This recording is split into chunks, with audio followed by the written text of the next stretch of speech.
पहिला चेंडू रुपेश अंताने पहिला चेंडूवरती मोठा प्रहार. किरण पालकर यांच्या बॅट मधून येतो एक घानाघाती प्रहार. It's out of park, 6 run.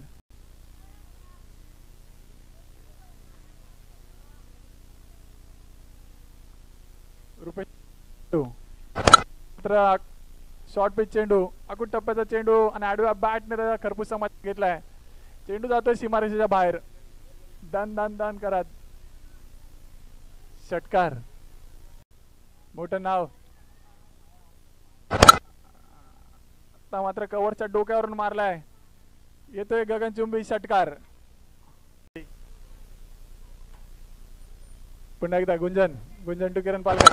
आणि आता मात्र पॉइंटच्या डोक्यावरून क्रिकेट मधलं सौंदर्य आपल्याला पाहायला मिळते.